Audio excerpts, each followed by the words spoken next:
Hey, this is Greg at chefandfather.com. If you know me, I love kale. If you follow my stuff, you know I'm using kale all the time. I eat it almost every day.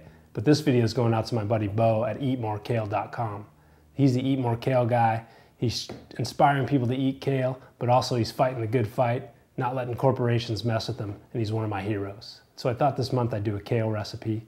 I'm eating it all the time, and I wanted to come up with a way that would be a good holiday side dish, and also a way that possibly the kids are gonna like some kale.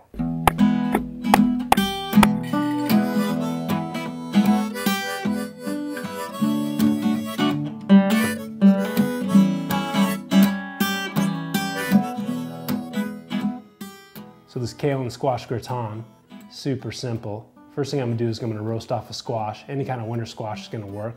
I'm using delicata squash. I just throw that in the oven. You can check my site, I got a lot of recipes showing how to roast squash.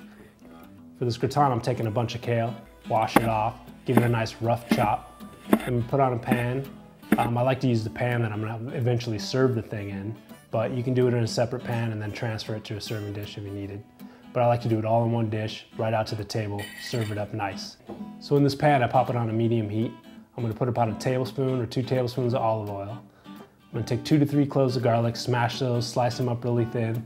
Those go in the oil. I'm gonna let that brown just a little bit, then I go in with my kale. What you're gonna have to do at this point, since there's too much kale to fit in the pan, you're gonna cook a little bit. You're gonna let that wilt down. As it wilts, add a little more, wilt that down, add a little more. Just keep doing it so you don't overflow the pan and get it spilled everywhere.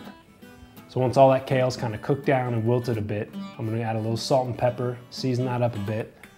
Then we're gonna get our roasted delicata squash. I'm gonna scoop out the meat, add that to there. I'm just gonna mash it around, mash it up with the kale. Get it kind of mixed together nice. If you feel like the heat's too high, just turn it down a little bit, don't worry about it. Then we're gonna hit that with a half a cup of cream, mix that around a bit nice. Put a little bit of stock in there or some water just to kind of even it out, maybe another 1/4 cup. We're bringing that up to a simmer, we're mixing it around, it's nice. It's a little bit wet, but it's not soupy at all. And then we're just gonna top that to make it a gratin. I'm gonna use some panko breadcrumbs. You can use regular breadcrumbs, you can put cheese on there if you like that, but I just like a clean panko. Cover that up. Going into the broiler now, and we're just gonna get a nice, bubbly, toasty brown on the top. If you wanna season it at this point with some fresh herbs on top, you can do that, but otherwise just out of the broiler, straight to the table. You're gonna serve that up. Kids are gonna love it.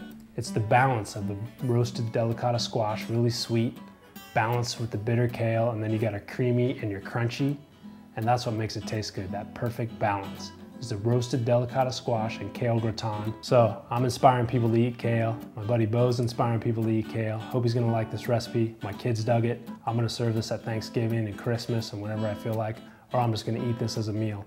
Eat more kale.